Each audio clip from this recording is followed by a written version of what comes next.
اپنے دل میں یاد کرتا ہے، میں بھی اسے اپنے دل میں یاد کرتا ہوں۔ جب میرا بندہ کسی محفل میں میرا ذکر کرتا ہے، میں اس سے کہیں بہتر محفل میں اس کا ذکر کرتا ہوں۔ اللہ کی محفل تو ملائے اعلیٰ کی ہے، ملائکہ مقربین کی ہے۔ بہرحال اللہ کو تم اپنے دل میں مستحضر رکھو، اللہ تعالیٰ تمہیں بھی یاد رکھے گا۔ دوبارہ فرمایا احفظ اللہ تجدہ امامک تجاہک، اللہ کو یاد رکھو تو اپنے سامنے موجود پاؤ گے، جب چاہو دعا کرو تو احفظ اللہ تجدہ امامک یا تجاہک، اپنے سامنے موجود پاؤ گے۔ اذا سألت فاسأل اللہ، اب آ گیا وہ مرکزی بات۔ دیکھو جب مانگو اللہ سے مانگو، غیر اللہ کے سامنے ہاتھ دراز کرو ہی مت۔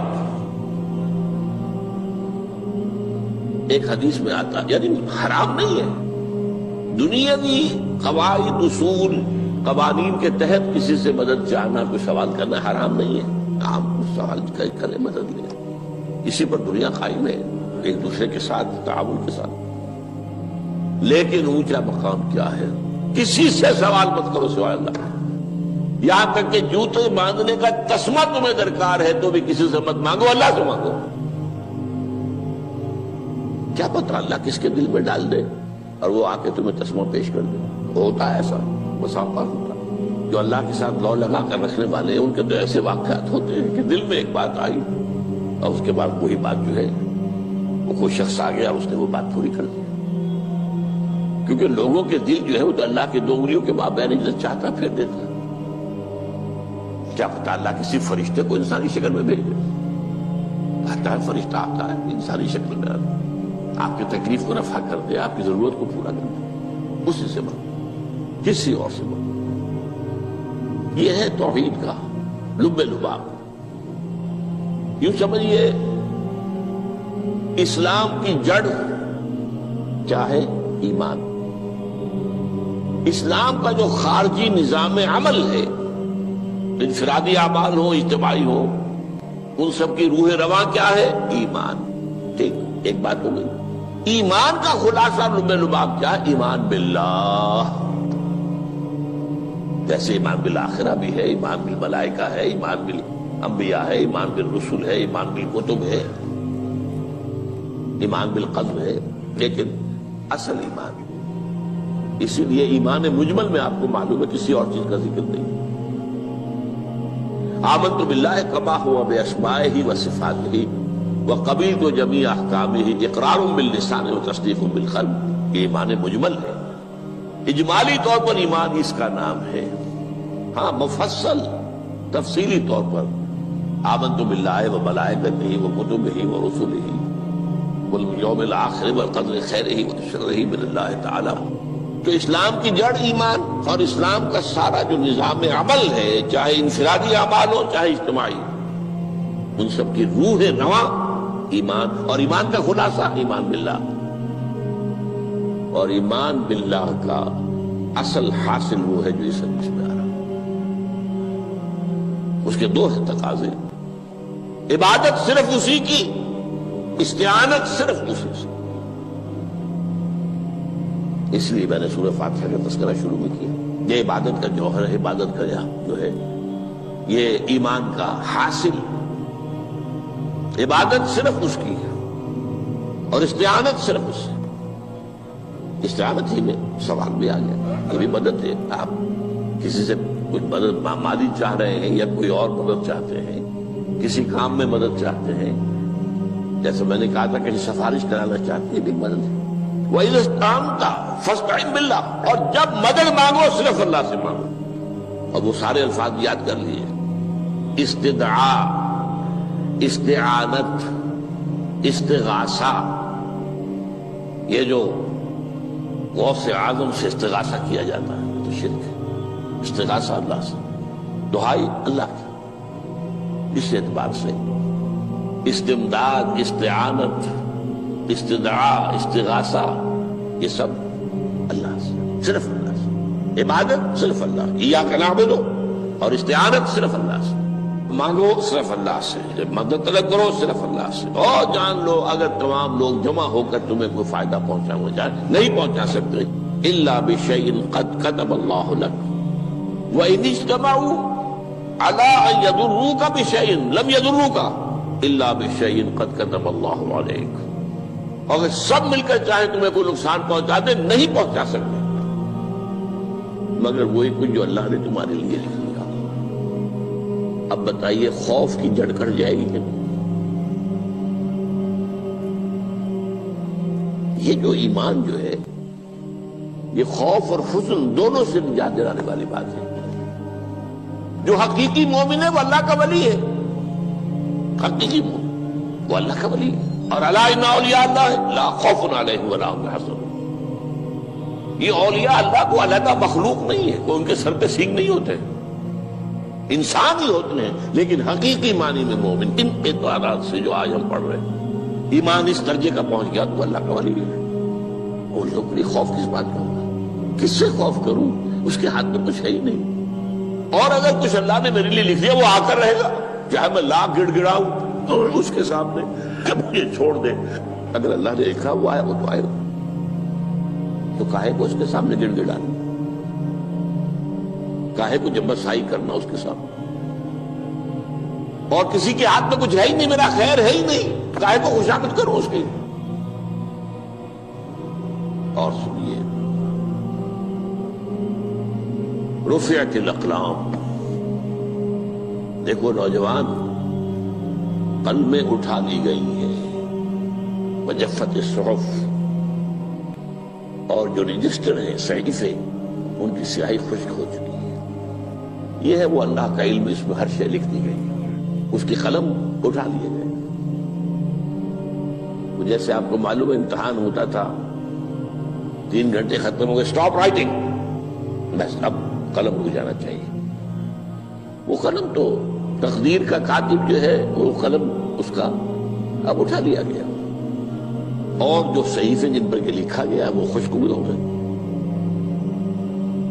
یہ تو روایت ہے جو امام ترمذی نے جس کو روایت کیا، یہ متن ان کا ہے جو ہم نے پڑھا ابھی، اور ان کا قول یہ ہے کہ یہ حدیث حسن صحیح ہے، لیکن یہی روایت اور انہی راوی سے عبداللہ ابن عباس سے رضی اللہ تعالیٰ عنہما اور بھی محدثین نے کی ہے۔ اس میں سے ایک اور متن جو ہے وہ یہاں پر امام نووی نے دے دیا ہے، احفظ اللہ تجدہ امامک، یہ تو پہلا وہ ٹکڑا تھا، وقت جاہک تھا، یہاں امامک ہے، امام مطلب ایک ہی ہے، اپنے سامنے پاؤ گے۔ اللہ کی حفاظت کرو، اللہ کو دل میں، اللہ کی یاد کو محفوظ رکھو، گویا کہ اللہ کو مستحضر رکھو۔ ذکر اللہ کے معنی کیا ہے؟ استحضار اللہ فی القلب، یہ ذکر اللہ ہے۔ جنہیں ہم ذکر سمجھ بیٹھے ہیں وہ ذکر کے ذریعے ہے۔ اقیم الصلاۃ لذکری، نماز قائم کرو میری یاد کے لیے، نماز ذریعہ ہے یاد کا۔ یہ علیحدہ بات ہے کہ آپ نے 17 رکعتیں بھی پڑھ لی ہو عشاء کی اور یاد آپ کو آئی ہی نہیں کوئی، آپ تو ایک میکینیکل انداز میں جو ہے وہ اٹھک بیٹھک کر رہے ہیں اور آپ کی زبان سے کچھ بھی نکل رہا ہے، تو اس کا آپ کے شعور سے، دل کی گہرائی سے کوئی رابطہ ہے ہی نہیں، وہ ذکر تو نہیں ہوا۔ ہاں نماز فرض تھی وہ ادا ہو گئی، آپ کی فرض ادا ہو گئی۔ تو جنہیں ہم نے ذکر سمجھا وہ ذرائع ذکر ہے، اللہ اللہ سبحان اللہ زبان سے، یہ تاکہ اس کے نتیجے میں وہ ذکر حاصل ہو جائے۔ استحضار اللہ فی القلب، ذکر کے معنی ہے استحضار اللہ فی القلب۔ تعرف الی اللہ فی الرخاء، اور دیکھو کشادگی کے وقت میں تم اللہ کو یاد رکھو، اللہ کی طرف رجوع کیے رہو، بھول نہ جاؤ۔ وہ نہ ہو جو کبھی کہا تھا، بہادر شاہ ظفر کے اشعار میں سے بہت زور کا شعر ہے، ظفر آدمی اس کو نہ جانیے چاہے کتنا ہی ہو فارمزکا، جسے عیش میں یاد خدا نہ رہی، جسے تیش میں خوف خدا نہ رہا۔ وہ ہے کشادگی کی حالت میں، جبکہ تمہارے لیے کشادگی ہے، اللہ کی طرف رجوع کیے رکھو۔ یعرف کا فی الشدہ، تو اللہ اپنی توجہ تم پر رکھے گا شدت کے وقت میں، جب تمہیں کوئی تکلیف ہے اس تکلیف کو تم پر آسان کر دے گا۔ تکلیف تو آنی ہے، جو لکھی ہوئی ہے وہ تو آئے گی، لیکن یہ کہ اللہ تعالیٰ اس کی شدت کو، ایک ہی چیز ہے جس کو ایک انسان بہت شدت کے ساتھ محسوس کر رہا ہے، دوسرا آدمی اتنا نہیں محسوس کر رہا ہے، احساس کا معاملہ ہوگا نا۔ وہ تو اصل میں اگر انسان کی نروز کٹی ہوئی ہے تو احساس ہوگا ہی نہیں، سر سے نہیں ہوگا، تو اس اعتبار سے اللہ تعالیٰ تمہارے لیے اس شدت کی کمی کر دے گا۔ وَاعْلَمْ أَنَّمَا أَخْطَأَكَ لَمْ يَكُنْ لِيُصِيبَكَ، اور جان لو جو چیز تم سے چھوٹ گئی ہے، رہ گئی ہے، وہ ہرگز تمہیں ملنے والی نہیں تھی۔ اب آپ نے کسی ملازمت کے لیے درخواست دی ہے، درخواستیں مانگی گئی ہیں، اپنی سی محنت کر لی، نہیں ملی ملازمت، اب آپ بیٹھے ہوئے افسوس میں، رنج میں، غم میں، فلاں نے یہ کر دیا، فلاں نے یہ کر دیا، وہ فلاں جو ہے بڑی تکڑی سفارش لے آیا تھا، فلاں نے رشوت دے دی۔ چھوڑو میاں اس کو، وہ تمہارے لیے نہیں تھی۔ کاہے کو اپنے ذہن کے اندر یہ کھچڑی پکا رہے ہو بیٹھے ہوئے؟ خواہ آپ شاید سوء ظن میں بھی مبتلا ہو رہے ہو، کسی نے نہ رشوت دی اور آپ سمجھتے ہو کہ رشوت دی ہے اس نے۔ یہ ساری چیزیں جو ساری سیئات، ان کی جڑ کٹ جائے گی۔ وَاعْلَمْ أَنَّمَا أَخْطَأَكَ لَمْ يَكُنْ لِيُصِيبَكَ وَمَا أَصَابَكَ، جو چیز تم پر آ گئی، لَمْ يَكُنْ لِيُخْطِئَكَ، ہو ہی نہیں سکتا تھا کہ وہ تم پر نہ آ۔ یہ کر لیتا تو ہو جاتا، شاید یہ کر لیتا، میں نے ٹیکا پہلے لگوا دیا ہوتا تو یہ بات نہ ہوتی۔ بھائی وہ جو ہونا تھا وہ ہونا تھا۔ اب یہ وہ چیز ہے جس سے انسان میں کیفیت پیدا ہوتی، تسلیم و رضا۔ ہم بھی تسلیم کی خو ڈالیں گے، بے نیازی تیری عادت ہی صحیح، اے اللہ جو تو نے چاہا مجھے قبول ہے۔ اسی لیے میں نے آپ کو آیتیں سنائی سورۃ تغابن کی، ما اصاب من مصیبت الا باذن اللہ، کوئی مصیبت نہیں آتی مگر اللہ کے اذن سے۔ وَمَن یؤمن باللہ یہدی قلبہ، جو اللہ پر ایمان رکھتا ہو اللہ اس کے دل کو ہدایت دے دیتا ہے۔ ہدایت کس بات کی؟ تسلیم و رضا۔ دوستاں سلامت کے تو خنجر آزمائی، نہ شبد نصیب دشمن کے شبد ہلا کے تیغت۔ اے اللہ تیری طرف سے ہے، مجھے قبول ہے، اور بظاہر مجھے تکلیف ہو رہی ہے لیکن یقیناً اس میں میرا کوئی خیر ہے۔ بیدک الخیر، تیرے ہاتھ میں تو خیر ہی خیر ہے، جو بھی تیری طرف سے آئے۔ سر تسلیم خم ہے جو مزاج یاد ہے۔ اور یہ مضمون جو ہے زیادہ بڑے پیمانے پر سورہ حدید میں آیا ہے۔ ما اصاب من مصیبت فی الارض ولا فی انفسکم الا فی کتاب من قبل ان نبرأھا، کوئی مصیبت نہیں آتی نہ تمہاری جانوں میں نہ زمین میں، زمین میں زلزلہ آ جانا، سیلاب آ جانا، کچھ اور زمین کا دھنس جانا، یا یہ ہے کہ تمہاری جانوں میں کوئی بخار ہو گیا، کوئی اور تکلیف ہو گئی، اچانک معلوم ہوا کہ انسان جو کینسر ہے، اور کینسر بھی اب 3rd stage کو پہنچ چکا ہے، لیکن جو بھی آیا ہے وہ اللہ کے علم کی کتاب میں پہلے سے لکھا ہوا ہے۔ فی کتاب من قبل ان نبرأھا، یہ کتاب میں درج ہے اس سے پہلے کہ ہم اسے ظاہر کریں۔ اس کا نتیجہ کیا نکلنا چاہیے؟ لیکن لا تأسوا علی ما فاتکم ولا تفرحوا بما آتاکم، افسوس نہ کیا کرو جو تم سے جاتا رہے، چھوٹ جائے، کوئی عزیز فوت ہو گیا، کوئی موقع ہاتھ سے نکل گیا، ارے بھائی میں چوک گیا، بڑا موقع تھا، اب اس پر افسوس کر رہے ہیں۔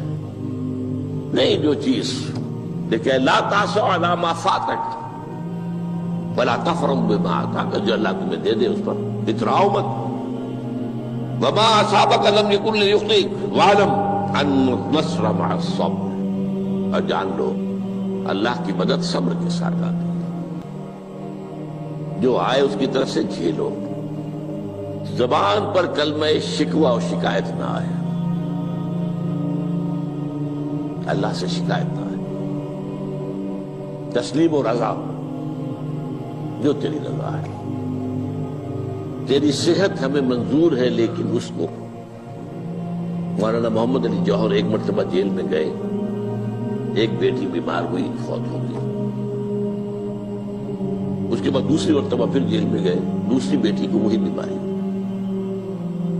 جیل میں اطلاع ملی کہ بیٹی کو یہ بیماری ہو گئی ہے۔ تو خط لکھا ہے اشعار کی شکل میں، کا آخری شعر یہ ہے: تیری صحت ہمیں منظور ہے لیکن اس کو نہیں منظور تو پھر ہم کو بھی منظور ہے۔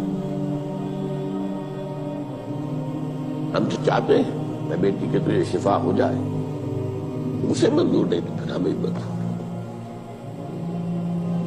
وَاعْلَمْ أَنَّ النَّصْرَ مَعَ الصَّبْرِ وَأَنَّ الْفَرَجَ مَعَ الْكَرْبِ۔ فرج، فراخی، کھل جانا کسی چیز کا، یہ ہے کرب کے ساتھ، تکلیف کے ساتھ۔ تکلیف ہوتی ہے ساتھ، اللہ نے قانون بنایا ہے دنیا کا۔ اب آپ اندازہ کیجئے بچے کی ولادت میں ماں کو کتنی تکلیف اٹھانی پڑتی ہے۔ آج کل تو فیشن ہو گیا ہے، سیدھے سیدھے جاؤ آپریشن کراؤ، تکلیف سے بچ جاؤ، لیکن یہ ہے کہ یہ بھی آپ کے علم میں ہوگا، وہ ساری تکلیف جیسے ہی بچے کو لا کر ماں کے برابر لٹایا ہے، ساری تکلیف ختم، پھر جو راحت میسر آتی ہے۔ ان الفرج مع الکرب وان مع العسر یسرا، اسی لیے میں نے وہ آیتیں بھی پڑھی تھی، ان مع العسر یسرا ان مع العسر یسرا۔ اس دنیا میں یہ اللہ نے نظام بنایا ہے، سختیاں جھیلنی ہی ہوں گی۔ لقد خلقنا الانسان فی کبد، ہم نے انسان کو پیدا کیا مشقت کے اندر، مشقت تو کرنی پڑے گی۔ کسی کی جسمانی مشقت زیادہ، کسی کی ذہنی مشقت زیادہ، مشقت سے چارہ کسی کو نہیں۔ تو یہ ہے ان مع العسر یسرا ان مع العسر یسرا۔ بارک اللہ لی ولکم فی القرآن العظیم ونفعنی وإیاکم